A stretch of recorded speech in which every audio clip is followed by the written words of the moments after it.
On-off is back here at the back. I know, it's like we got a deal.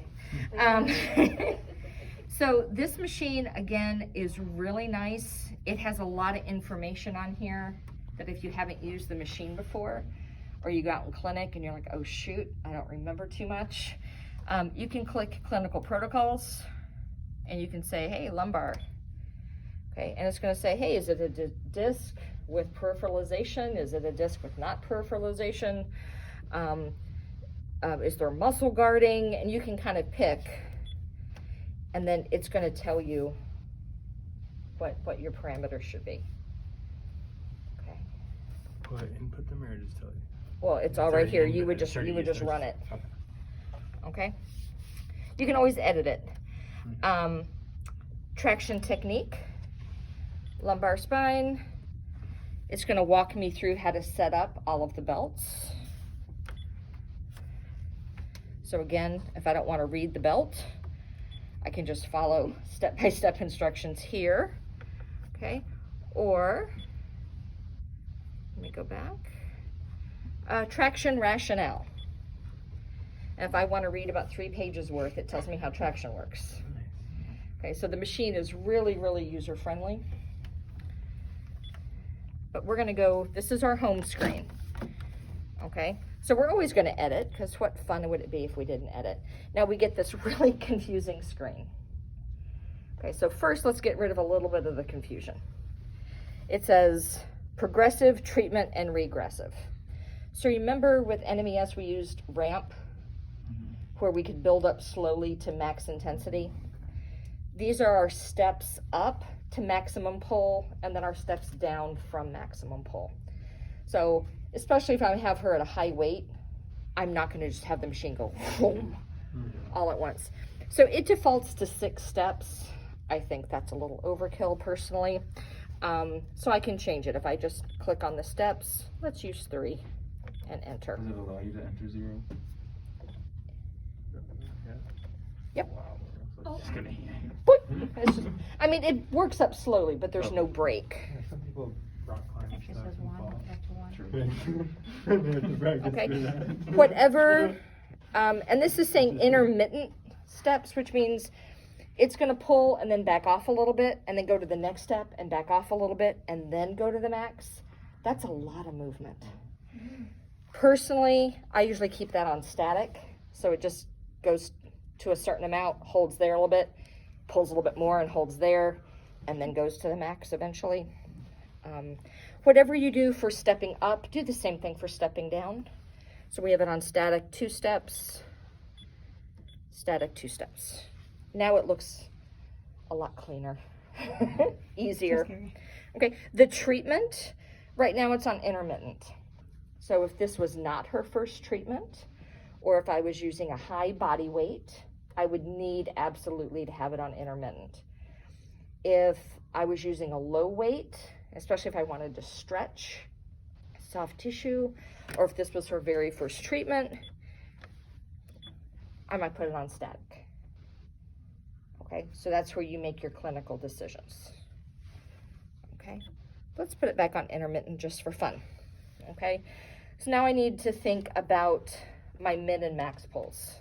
So edit min max levels. I hit that. Okay. So let's say we're not turning it on. So let's say, because it's easy, that we have someone who weighs 200 pounds. I'm not saying you weigh 200 pounds. Well, we're like, dang. No, it's easy math is why I did that. I would have to ask my patient, how much do you weigh? And they can whisper it in your ear. Now, most insurance companies, because they want us to address BMI with our patients, we actually have to weigh our patients, in outpatient at least, on their initial visit. We don't take their word for it. We actually weigh them, and then we can talk BMI with them. So we should have it in their chart within at least a few pounds probably of what they are. Okay, so let's say she weighs 200 pounds because it's easy, and let's say that we want to pull apart a facet joint. Okay, she's got a pinched nerve in a facet joint. We want to completely pull it apart, so we're going to use half her body weight, so that'd be 100 pounds. Okay, if max pull's 100, what's min pull gonna be? Perfect, 50. 3 1. Okay, and now we can just go back. Next thing we want to do is hold times. It defaults to 60-20. Okay, for a facet, usually we use 15 seconds, 15 seconds. Okay, it's a 1-to-1 ratio.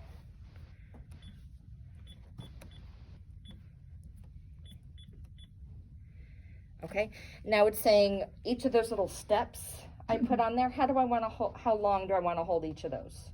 It defaults to 5 seconds. If you wanted to give somebody a little bit longer to get used to a pull, you could do 10 or 20 or just whatever you want. We'll leave it at 5 right now because it doesn't matter for our pretend patient. Okay,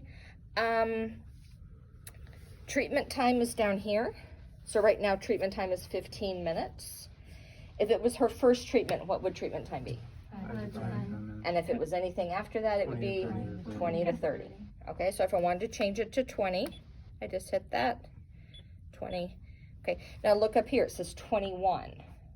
I just set treatment time at 20. Why does it say 21? Does that account for like the ramp? Exactly, the step up and the step down. So don't let that freak you out. Okay, treatment time that you set is right down here. Okay, rope release is what's going to let you pull this hard enough to get it to here. On this machine, I hit rope release. It lets me pull as long as my finger is still on this. Now when I let go, now it's locked and it'll stay out there. Okay.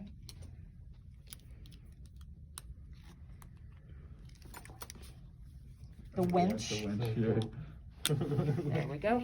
Okay. Jeep out of the ditch. Okay, so now I need to take up this slack. I'm gonna hold the rope release, and I'm gonna let this come in slowly, and then let go of the machine, okay? If I don't hold on to it, Yeah. wake up, Sarah. Bungee jumping. It does that, Yeah. okay? And that may not feel good. Okay, so this is all set. I need to position my patient. Okay, Brooke, can you hand me those 2 little half moon wedge thingies? How did you not let it yank like that again? I missed. You have to hold the button down. Okay. Okay, so these are nice because they don't get in the way of the cord. So you just leave a little bit of space. You're good. And she can relax. Okay, we're 45-ish degrees. Okay, so that would be targeting L5, S1.